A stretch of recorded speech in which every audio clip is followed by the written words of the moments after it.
Halo guys, selamat datang di video pertama gue. Jadi gue mungkin kedepannya gue mau bikin banyak video lebih di YouTube, mau cerita tentang apapun. Gue nggak tahu nanti akan jadi hanya sekedar cerita atau bisa sharing pengalaman apapun yang gue lewatin atau mungkin jadi ilmu buat yang nonton.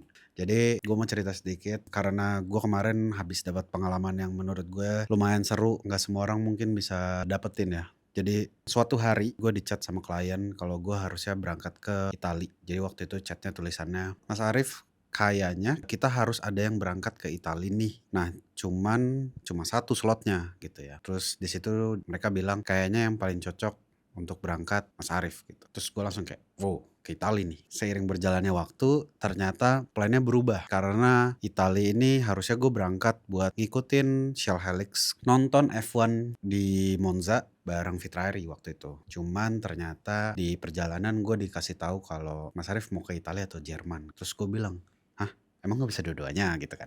Ternyata mereka insist gue buat gue untuk berangkat lebih ke Jerman karena ke Italia sebenarnya secara pekerjaan lebih mudah daripada Jerman. Di Jerman gue harus mendirect, tapi kalau di Italia gue hanya liputan lah kasarnya gitu. Jadi taking any B-rolls, foto kayak gitu-gitulah. Bedanya di Jerman ini bukan Shell Helix, tapi Shell Rimula. Shell Rimula ini olinya Shell untuk truk. Kalau Helix untuk mobil. Jadi emang secara perbedaan produknya seperti itu. Singkat cerita, berangkatlah gue ke Jerman. Nah, yang menariknya adalah kenapa gue pengen ceritain, karena gue berangkatnya sendiri, kayak yang tadi gue bilang. Lumayan secara brief, yang awalnya simple jadi lebih kompleks. Karena kompleksitas itu akhirnya gue banyak peralatan yang harus gue bawa, tapi seminimal mungkin di kondisi gue berangkat sendirian. Dan gue harus bisa nebak kira-kira seperti apa gue bisa ada di sana, sesimpel apa gue harus bawa peralatan, walaupun secara peralatan setelah dilihat banyak. Gue bawa 2 kamera FX3 sama A7C. Fungsinya apa? Satu kamera cuma buat backup one day gue terjadi apa-apa di sana. Kenapa gue bawa FX3? Yang pertama, gue udah lihat secara jadwal acaranya yang ada di Jerman. Ada gala dinner, which is gala dinner tuh gak mungkin terang, pasti gelap. Jadi gue butuh kamera yang punya base ISO tinggi, which is FX3 punya 12.800. Dan itu gue andalin buat di saat momen itu. Terus gue bawa kamera DJI Osmo Pocket 3. Sebenarnya lebih ke kamera yang versatile aja karena gue nggak bawa gimbal karena berat banget. Jadi gue bawa itu as a backup kamera yang bisa gue bawa tanpa shaky karena dia punya gimbal kecil kan. Setelah itu ada DJI Osmo 360. Ini sebenarnya alat baru gue beli sebulan sebelum gue berangkat ke Jerman. Tapi gue beli bukan untuk ke Jerman, tapi karena gue pengen punya. Ketika gue berangkat ke sana gue bawa. Bagus, gue suka aja gitu. Secara produk gue ngerasa fungsinya oke. Mungkin gue nggak bisa detailin di sini. Yang terakhir, oh ya, gue bawa kacamata Ray-Ban juga. In case ada apa-apa, gue bisa pakai. Dan ternyata bener, ketika semua alat itu gue siapin, Osmo Pocket 3 itu kepake di momen-momen gue harus pakai kamera kecil, nggak bisa pakai kamera besar. Waktu itu klien minta diambilkan gambar ketika mereka lagi belanja, which is di mall kita nggak bisa ngeluarin mirrorless kamera sama lensa doang, nggak bisa gitu. Adegannya tuh sungguh-sungguh perlu tidak perlu gitu. Jadi kalau misalkan kita harus izin tuh jadi terlalu banyak effort. Jadi akhirnya kita pakai kamera kecil ini dan it works gitu. Nggak terlalu mencolok. Gue bisa ngambil gambarnya. Terus kemudian juga gue ngambil pakai apa sih namanya, kamera dari kacamata Ray-Ban. Just in case ini nggak bisa ketika Osmo Pocketnya nggak bisa. Karena gue bawa Osmo Pocket tuh kayak gini. Ini kameranya di sini gitu. Terus gini-gini aja jalan. Terus habis itu ya gue ngambil gambar di airport pakai Osmo Pocket 3 juga. Ternyata ini ada sesuatu yang menarik karena kita naik pesawat yang cukup lama, kurang lebih sekitar 18 jam. Gue mencoba buat mempersiapkan alat seminim mungkin gitu. Jadi gue coba pakai Osmo Pocket 3 itu sama handphone, which is sebenarnya handphone pribadi gue gitu. Dan ternyata ketika gue coba ngambil pakai Osmo Pocket 3 nggak ketolong karena pesawat tuh gelap. Ketika gue berangkat jam 1 malam, terus kemudian selama perjalanan tuh lampunya tuh dim. Jadi nggak seterang itu. Gue butuh pencahayaan lebih. Dan Osmo Pocket 3 itu nggak bisa tuh di situ ternyata. Terlalu gelap dan terlalu noise. Gue iseng-iseng ngeluarin handphone waktu itu, ngeluarin iPhone. Pas gue cobain, ternyata cukup gitu.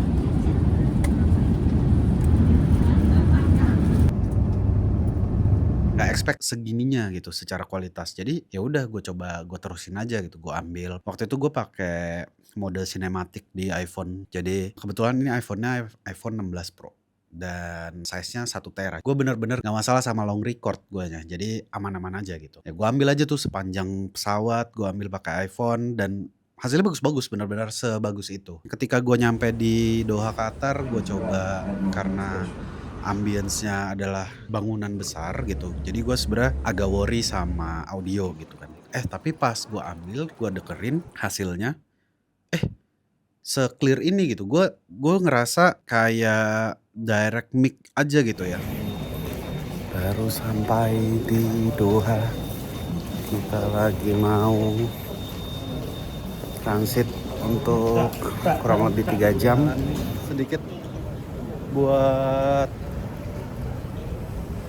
melihat sekitar Hamburg ada apa aja.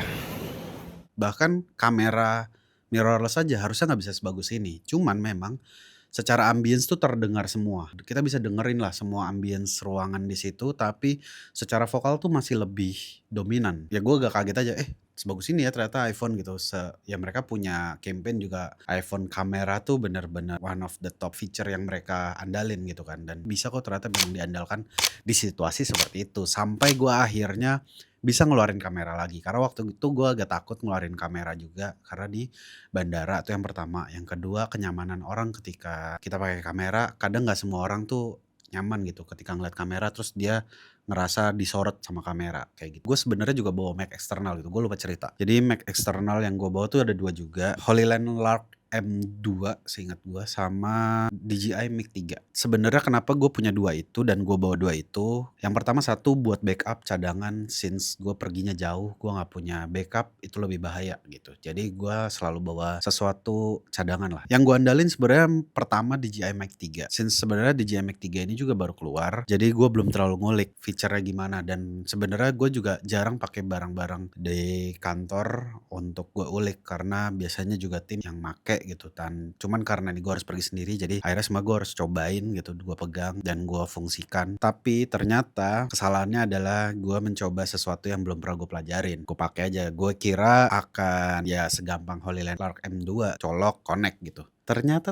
tidak. Jadi gue pakai handphone terus gue colok pakai receivernya DJI Mic 3 ini, ternyata nggak kerekam karena belum pairing.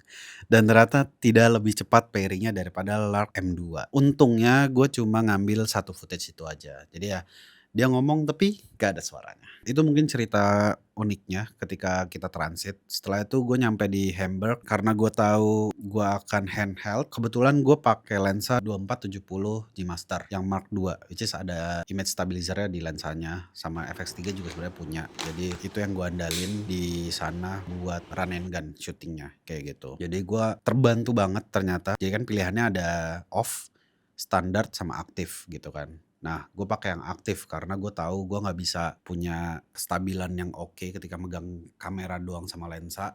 Jadi gue pakai yang aktif dan ternyata ya berhasil, bagus. Secara gambar tuh lebih smooth ya secara pergerakan. Ya gue bisa dibilang terbantu banget sama fiturnya. Dan untungnya gue hidup di 2025 juga. Kalau gue hidupnya masih di 2010, kayaknya belum ada ini. FX3 itu gue pakai selama gue di sana as a main kamera. DJI Osmo Pocket 3 selalu gue kantongin sebenarnya. Gue bawa once gue perlu ngambil gambar yang sifatnya perlu pergerakan. Gue pakai 360, gue kasih ke Thailand. Gue bisa dapat gambar sekeliling ketika mereka jalan-jalan ke sana karena gue pakai 360 juga sebenarnya di day ketiga ya. Oh sama mungkin kacamata, gue pakai kacamata ini day 3 juga sih sebenarnya lebih banyak, tapi gue pakai buat kebutuhan pribadi aja. Jadi gue rekam, gue dapat point of view gue lagi nge-shoot kayak gitu-gitu aja sih sebenarnya kalau ini.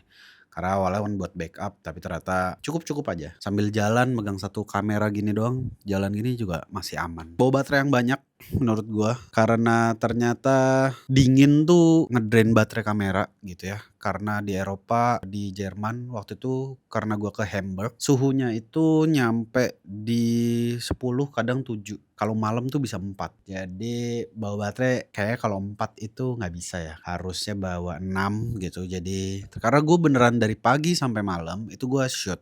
Oh, sama fitur kamera yang kita pakai juga sih sebenarnya, karena kemarin gue pakai settingan kameranya adalah yang lumayan tinggi ya, dan 50 fps terus supaya ada apa-apa bisa dijadiin kadang B-roll gitu, kecuali kalau dialog gue kayaknya 25 deh seingat gue. Ketika syuting seperti itu kayaknya memang paling bener kita bawa beberapa kamera, karena di situasi yang lumayan fleksibel, karena gue tuh nggak reki ya, jadi datang ke sana ketemu apa, oh shoot, ketemu apa shoot, ketemu apa shoot, nggak bisa tahu apa yang akan terjadi, jadi kita harus prepare sama apapun yang terjadi kita udah ada. Ini juga lumayan pelajaran buat gue, ternyata kalau syuting dengan high format gitu ya, walaupun memory card gue tuh 160 giga, itu ternyata nggak cukup 1 hari dan harus ganti memori juga. Kemarin gue bawa 2 memori CF Express 160 giga, itu nggak cukup, akhirnya harus ganti dan mau nggak mau gue downgrade secara setting supaya bisa lebih lama. Akhirnya kalau nggak salah tuh gue bisa dapet satu memori di 160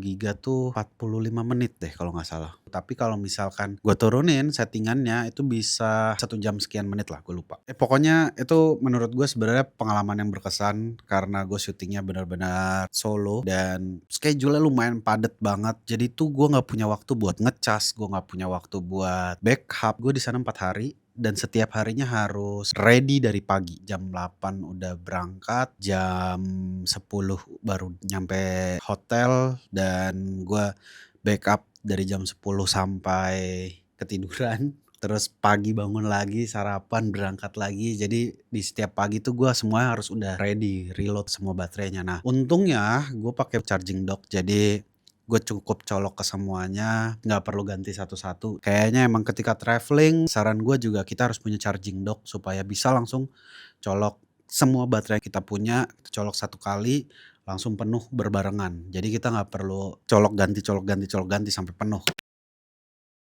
Kesimpulannya memang segala sesuatunya harus kita prepare kalau misalkan kita ke luar negeri, apalagi jauh ya ke Eropa. Karena gue pertama kalinya ke sana dan gue belum tahu seperti apa. Gue sedikit harus banyak lebih mempersiapkan apapun yang nanti dibutuhin. Lebih baik kita mencoba dan paham dulu sama alat-alat yang kita bawa. Jangan sampai kayak kejadian gue kemarin sama mic itu. Tapi ya untungnya gue tes dulu lah satu klip terus gue tes. Ternyata nggak ada suaranya gitu. Jadi nggak gue lanjutin. Paling enggak lu spare waktu buat lu cobain dulu sampai lu paham baru lu bawa kayak nggak apa-apa. Terus yang kedua ternyata handheld pakai FX3 ternyata gampang banget karena fitur steady shotnya membantu banget buat gue berada di situasi run and gun. Ya mungkin itu aja yang mau gue share. Semoga bisa one day mungkin yang nonton mau pergi atau punya pengalaman yang sama kayak gue jadi lebih aware dan lebih siap lah. Oh ya, dan kalian kalau misalkan punya pengalaman ketika syuting di luar negeri, ada project di luar negeri yang menarik, yang lucu, atau yang bisa di-share, coba di-share. Gue pengen tahu juga, jadi gue bisa belajar juga. Thank you buat yang udah nonton. Sampai jumpa di video selanjutnya.